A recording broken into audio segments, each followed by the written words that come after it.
Hi friends, ಹೇಗಿದ್ದೀರಾ ಎಲ್ಲರೂ? ನಾವು ಇವತ್ತು ಒತ್ತು ಶಾವಿಗೆ ಮಾಡ್ತಾಯಿದ್ದೀವಿ. ಅದಕ್ಕೋಸ್ಕರ ನೀರು ಕಾಯಕ್ಕೆ ಇಟ್ಟಿದ್ವಿ. ಅದಕ್ಕೆ ಸ್ವಲ್ಪ ಉಪ್ಪು ಹಾಕಿ ಅದು ಕುದಿಯುವಾಗ ನಾವು ಅಕ್ಕಿ ಹಿಟ್ಟನ್ನು ಈ ಥರ ಹಾಕ್ತಾಯಿದ್ದೀವಿ. ಎಷ್ಟು ಬೇಕು ಕನ್ಸಿಸ್ಟೆನ್ಸಿ ಅದಕ್ಕೆ ನಾವು ಹಾಕ್ತಾಯಿದ್ದೀವಿ. ನೋಡಿ, ಈ ಥರ ಕೋಲಿಂದ ತಿರುಗಿಸ್ತಾ ಇರಬೇಕು. ಎಲ್ಲ ಕಡೆ ನೀಟಾಗಿ ಬೇಯಬೇಕು. ಆ ಥರ ಈ ಥರ ಒಂದೆರಡು ಸಲ ಮಾಡ್ತಾ ಇರಬೇಕು. ಇದು ಅಕ್ಕಿದು ಒತ್ತು ಶಾವಿಗೆ. ರಾಗಿ ಹಸಿಟ್ಟಲ್ಲೂ ಮಾಡ್ಕೊಬೋದು. ನಾವು ಅಕ್ಕಿ ಹಸಿಟ್ಟಲ್ಲಿ ಮಾಡ್ತಾಯಿದ್ದೀವಿ. ತುಂಬ ಚೆನ್ನಾಗಿತ್ತು ಫ್ರೆಂಡ್ಸ್, ತಿಂದ್ವಿ. ನೀವು ಮಾಡ್ಕೊಂಡು ಮನೇಲಿ ತಿನ್ನಿ, ತುಂಬ ಚೆನ್ನಾಗಿರುತ್ತೆ. ಈ ಥರ ಸ್ವಲ್ಪ ಹೊತ್ತು ಚೆನ್ನಾಗಿ ಇದಾಗಬೇಕು, ಕುದಿ ಬರಬೇಕು. ಆ ಥರ ಬಿಡಬೇಕು. ಅದೆಲ್ಲ ಅಕ್ಕಿ ಹಸಿಟ್ಟೆಲ್ಲ ಚೆನ್ನಾಗಿ ಬೇಯಬೇಕು. ಆ ಥರ ಈ ಥರ ಕುದಿ ಬರಬೇಕಾದ್ರೆ ಒಂದು ಕಾಲು ಗಂಟೆನಾರ ಈ ಥರ ಬಿಟ್ಟು ಅದ ನಂತರ ಈ ಥರ ಮಾಡಬೇಕು.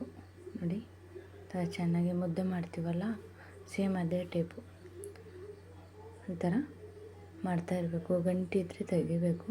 ಸಾಫ್ಟಾಗಿ ಚೆನ್ನಾಗಿ ಈ ಥರ ತಿರುಗ್ತಾ ಇರಬೇಕು ನೀಟಾಗಿ. ನೋಡಿ, ಈ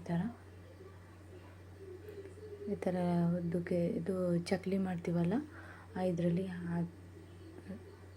ಈ ಥರ ಮಾಡಬೇಕು. ಸಣ್ಣಗೆ ಇರುತ್ತಲ್ಲ ಪ್ಲೇಟು, ಇದ್ರದ್ದೇ ಬರುತ್ತೆ ಪ್ಲೇಟು. ಆ ಪ್ಲೇಟ್ ಹಾಕ್ಕೊಂಡು ಈ ಥರ ನಾವು ಹಾಕಬೇಕು, ಒತ್ತಬೇಕು ಶಾವಿಗೆ. ನೋಡಿ ಎಷ್ಟು ನೀಟಾಗಿ ಚೆನ್ನಾಗಿ ಒತ್ತುತ್ತಿದ್ದಾರೆ.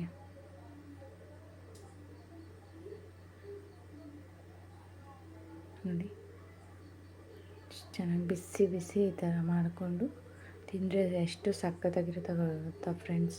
ನೋಡಿ, ಅದಾದಮೇಲೆ ಕಾಯಿ ರಸ ಹಾಕ್ಕೊಂಡು ನಂತರ ಕಡಲೆ ಹಿಟ್ಟು, ನಾವು ಹುರ್ಗಡ್ಲೆ ಇರುತ್ತಲ್ಲ ಅದು ಪುಡಿ ಮಾಡಿಕೊಂಡು ಅದ್ರ ಮೇಲೆ ಸ್ವಲ್ಪ ಹಾಕ್ಕೊಂಡು, ನೋಡಿ ಕಾಯಿ ರಸ ಹಾಕ್ಕೊಂಡಿದ್ದೀವಿ. ನಂತರ ಕಡಲೆ ಹಿಟ್ಟು ಅದ್ರ ಮೇಲೆ ಹಾಕ್ಕೊಂಡು ಪೌಡರ್ ತಿಂದರೆ ಸೂಪರಾಗಿರುತ್ತೆ. ನೀವು ಏನು ಮಾಡಿದ್ದೀರಾ ಈ ರೆಸಿಪಿ ತಿಳಿಸಿ ಕಮೆಂಟ್ಸಲ್ಲಿ. ನಿಮ್ಗೆ ಇಷ್ಟ ಆಗಿದ್ರೆ ಲೈಕ್ ಮಾಡಿ, ಕಮೆಂಟ್ಸ್ ಮಾಡಿ. ನೋಡಿ, ಇದು ಕಾಯಿ ರೆಸಿಪಿ, ಕಾಯಿ ರಸ ಅದು ಹಾಕ್ಕೊಂಡು ತಿನ್ವಲ್ಲ, ಅದು ರೆಸಿಪಿ. ಕಾಯಿ ಮತ್ತು ಏಲಕ್ಕಿನ ಚೆನ್ನಾಗಿ ಮಿಕ್ಸಿ ಜಾರಲ್ಲಿ ಪೇಸ್ಟ್ ಮಾಡಿಕೊಂಡು ಈ ಥರ ಹಾಕ್ಕೊಂಡು, ಆಮೇಲೆ ಇದು ಬೆಲ್ಲ ಪಾಕ ಮಾಡ್ಕೊಂಡು ಹಾಕ್ಕೊಂಡು ಮಿಕ್ಸ್ ಮಾಡಿ ನೋಡಿ, ಈ ಥರ ರೆಡಿಯಾಗುತ್ತೆ. ತುಂಬ ಟೇಸ್ಟಿಯಾಗಿತ್ತು.